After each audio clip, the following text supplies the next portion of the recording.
This is the last part of the short story, The Procurator of Judea by Anatole France. The Jews, replied Lamia, are profoundly attached to their ancient customs. They suspected you, unreasonably I admit, of a desire to abolish their laws and change their usages. Do not resent it, Pontius, if I say that you did not always act in such a way as to disperse their unfortunate illusion. It gratified you, despite your habitual self-restraint, to play upon their fears, and more than once have I seen you betray in their presence the contempt which their beliefs and religious ceremonies inspired in you.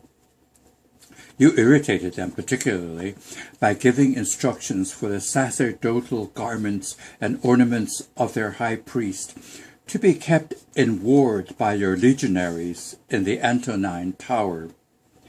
One must admit that, though they have never risen like us to an appreciation of things divine, the Jews celebrate rites which their very antiquity renders venerable. Pontius Pilate shrugged his shoulders. They have very little exact knowledge of the nature of the gods, he said. They worship Jupiter, yet they abstain from naming him or erecting a statue of him. They do not even adore him under the semblance of a rude stone, as certain of the Asiatic peoples are wont to do. They know nothing of Apollo, of Neptune, of Mars, nor of Pluto, nor of any goddess. At the same time, I am convinced that in days gone by they worshipped Venus, for even to this day their women bring doves to the altar as victims, and you know as well as I that the dealers who trade beneath the arcades of their temple supply those birds in couples for sacrifice. I have even been told that on one occasion some madman proceeded to overturn the stalls bearing these offerings, and their owners with them. The priests raised an outcry about it, and looked on it as a case of sacrilege. I am of opinion that their custom of sacrificing turtle doves was instituted in honor of Venus. Why are you laughing, Lamia? I was laughing, said Lamia, at an amusing idea which I hardly know how just occurred to me. I was thinking that perchance some day the Jupiter of the Jews might come to Rome and vent his fury upon you. Why should he not? Asia and Africa have already enriched us with a considerable number of gods. We have seen temples in honor of Isis and the dog-faced Anubis erected in Rome. In the public squares and even on the racehorses, you may run across the Bona Dea of the Syrians, mounted on an ass. And did you ever hear how, in the reign of Tiberius, a young patrician passed himself off as the horned Jupiter of the Egyptians, the Jupiter Ammon, and in this guise procured the favors of an illustrious lady who was too virtuous to deny anything to a god? Beware, Pontius, lest the invisible Jupiter of the Jews disembark some day on the quay at Ostia. At the idea of a god coming out of Judea, a fleeting smile played over the severe countenance of the procurator. Then he replied gravely, how would the Jews manage to impose their sacred law on outside peoples when they are in a perpetual state of tumult amongst themselves as to the interpretation of that law? You have seen them yourself, Lamia, in the public squares, split up into 20 rival parties, with staves in their hands, abusing each other and clutching one another by the beard. You have seen them on the steps of the temple, tearing their filthy garments as symbols of lamentation, with some wretched creature in a frenzy of prophetic exaltation in their midst.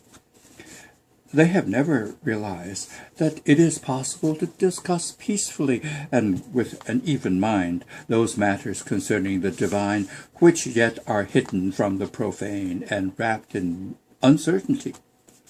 For the nature of the immortal gods remains hidden from us, and we cannot arrive at a knowledge of it. Though I am of opinion, nonetheless, that it is a prudent thing to believe in the providence of the gods. But the Jews are devoid of philosophy, and cannot tolerate any diversity of opinions.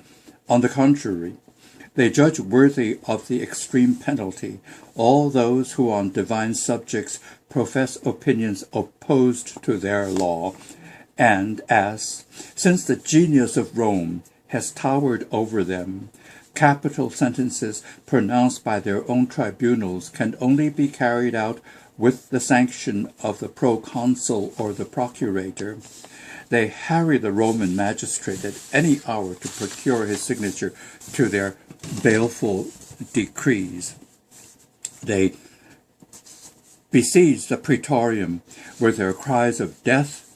100 times at least have I known them mustered, rich and poor together, all united under their priests, make a furious onslaught on my ivory chair, seizing me by the skirt of my robe, by the thongs of my sandals, and all to demand of me, nay, to exact from me, the death sentence on some unfortunate whose guilt I failed to perceive, and as to whom I could only pronounce that he was as mad as his accusers. 100 times, do I say? Not 100, but every day and all day.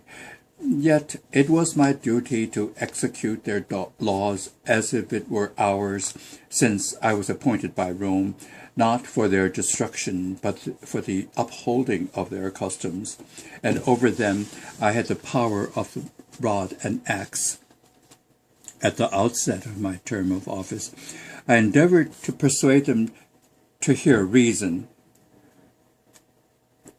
I attempted to snatch your miserable victims from death, but this show of mildness only irritated them more. They demanded their prey, fighting around me like a horde of vultures with wing and beak. Their priests reported to Caesar that I was violating their law, and their appeals, supported by Vitellius, drew down upon me severe reprimand. How many times did I long, as the Greeks used to say, to dispatch accusers and accused in one convoy to the crows? Do not imagine, Lamia, that I nourish the rancor of the discomfited, the wrath of the superannuated, against a people which in my person has prevailed against both Rome and tranquility. But I foresee the extremity to which sooner or later they will reduce us. Since we cannot govern them, we shall be driven to destroy them. Never doubt it. Always in a state of insubordination, brewing rebellion in their inflammatory minds, they will one day burst forth upon us with a fury beside which the wrath of the Numidians and the mutterings of the Parthians are mere child's play. They are secretly nourishing preposterous hopes and madly premeditating our ruin.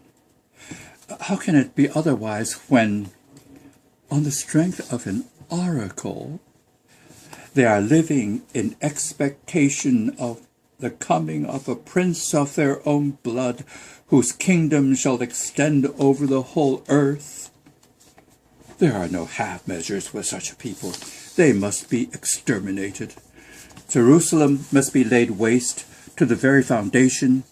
Perchance, old as I am, it may be granted me to behold the day when her walls shall fall, and the flames shall envelop her houses, when her inhabitants shall pass under the edge of the sword, when salt shall be strewn on the place where once the temple stood.